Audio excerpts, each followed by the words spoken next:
You're a Muslim? What's up? Welcome. Yes, my name is Manar. Okay. GodLogic. What's the whole argument? I'm trying to understand what the argument is. The argument is the Muslims follow the Bible. Is that the whole argument? The argument is that the Quran says that the Bible is the authority over the Quran. And you got that from the claim, the people of the book? I got it from the claim that Muhammad has to go to the previous scriptures if he's doubting the Quran. Okay, and then did you read the claim afterwards, and did you read the verse before? Yep.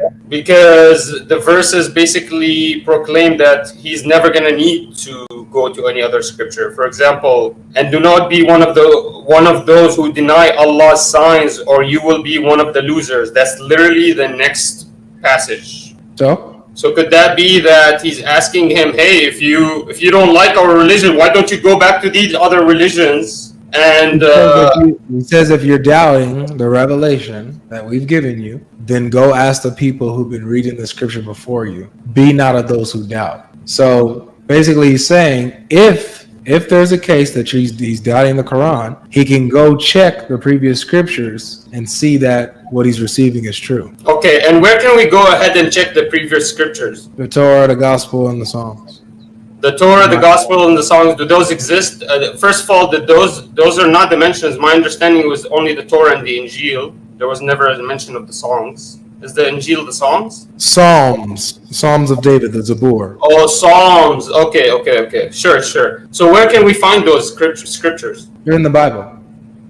Yeah, but the Bible, you already agree with me, has been completely corrupted. So we cannot who's the author Who's the author of Psalm? I don't agree with you on that. Who's the author of Psalm? Manar, hold on a second. I don't agree with you on that, nor does your Quran agree with you on that. But let's say I even grant you that position. I'm asking you, what do Christians think is who's the writer of Psalm? Manar, goodness, relax, dude. So based on the verse, we clearly see that it's the previous scriptures that are the authority over the Quran, right?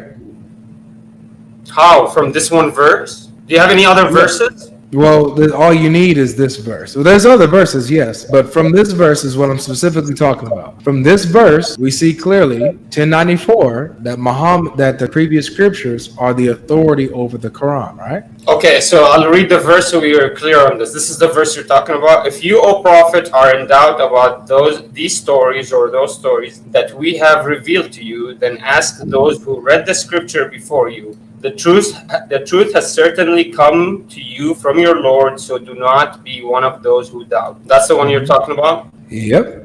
So this verse is the single-handed verse that made you, this is not a conspiracy theory, this is completely you using this verse to come up with the conclusion that Muslims use the Bible and the Torah to come up with their conclusions? I'm saying that the Quran here is saying that the previous scriptures are used to verify the Quran, not the other way around. So look, it's like this. If Muhammad doubts the Quran, Allah tells him, go check the previous scriptures if you're doubting the Quran. Because why? Because they're going to confirm what he's saying. So if Muhammad's doubting the Quran, he can go check the previous scriptures, and he'll see that if what he's receiving lines up with the previous scriptures, he'll know that what he's receiving is actually true. If what he's receiving does not line up with the previous scriptures, then he'll know that what he's receiving is false. Thus, or I'm sorry, could this be, for example, an explanation? Like, can we interpret it in this way? That if Prophet Muhammad did go and try to understand it from the previous scriptures, then God would have basically undermined him and throw him out of his care. For example, because the next verse says, and do not be one of those who deny Allah's signs, or you will be one of the losers.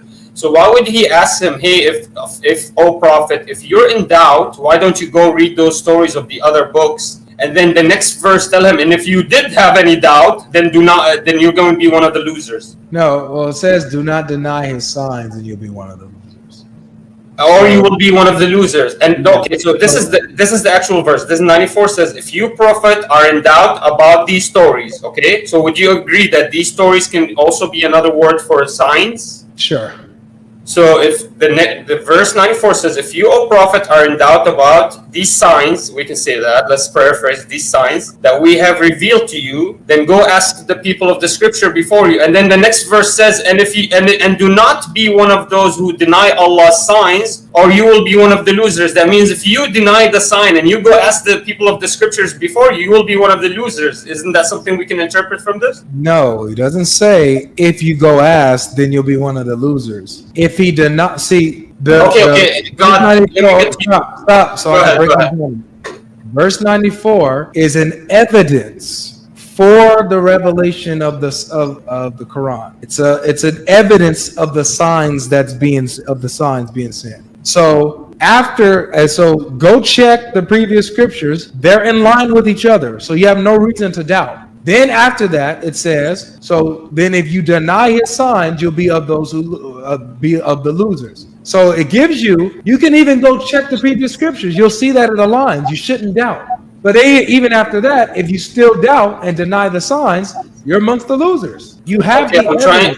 you need. Do you want me to read this verse literally or figuratively? How do you want me to read? Because when I read it literally, do you disagree with me that the interpretation, when you add it with the next verse, look how it says, look how it comes out. It says, if you, O prophet, are in doubt about these stories that we have revealed to you, then ask those who read the scripture before you. The truth has certainly come to you from your Lord, so do not be one of those who doubt. Right after, okay, so basically, if you're a doubter, go talk to the people of the book, because God does not lie, okay? And do not be one of the doubters. Right after it says, the next verse says, and do not be one of those who deny Allah. So do not be do not be one of those who doubt, and do not be one of those who deny Allah's signs, or you will be one of the losers. That means he's not even allowed to question the stories and go back. You understand what's happening here? He's not allowed to go back to the old early scriptures.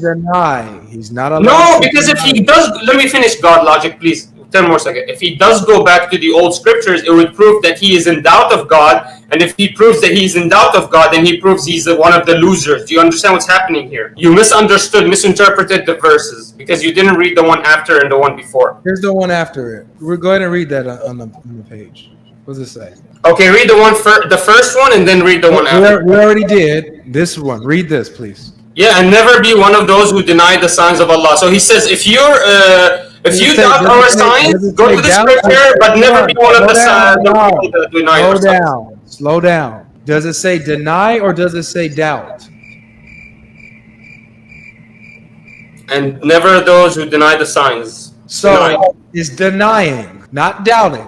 It says if he has doubts, it tells him what to do. So even after he has doubts, this is what it says if he has doubts. If you are in doubt, ask those who read the scripture before you. Don't be those of doubt, of those who doubt. And never be of those who deny the signs of Allah. Period. So all of this is giving you, you have no reason to deny or to doubt the signs of Allah. They line up with what came before it. You have no reason to doubt. There's the proof. The proof is in that you can go ask the people who've been reading the scripture before you. That's the proof. So if you even do this and you deny, then you're amongst the losers.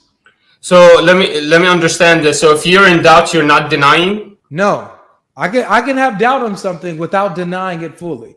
So if I have doubt of the Christian faith, what does that mean? It means that you have questions. It means that there's something in you that you could it lead to denial? Could it lead to denial? It can lead to denial, or you can get your doubts clarified.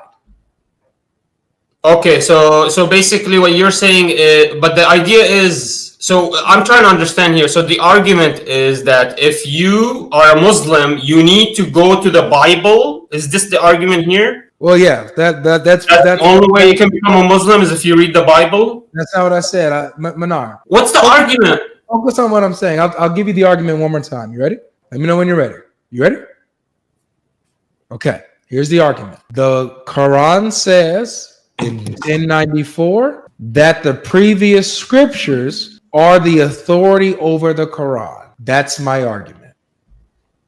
And so I would say this is a misinterpretation of this verse. This doesn't got it. So let's break it down then. So if Muhammad has doubts about the Quran, what does Allah tell him to do? Go read the scripture. But he's not. Do you understand? Right. He's not allowed to have doubt, because So if he if did have doubt, he would be one of the losers. Pause here for a second. So if he had doubts about the Quran, Allah tells him to go to the previous scriptures. Can I ask you a question? If he goes to the previous scriptures, Manar, if he goes to the previous scriptures, then it would clarify the doubts that he has about the Quran, right? What previous scriptures? Which ones are you talking about? If you're gonna, Are you talking about the today's Bible, King James version? Are we talking about King James version? To waste my time, then I'm just GodLogic. No. I'm talking about which scripture is this even? Then answer the question. The problem is you have one verse. Thank you for coming, idiot.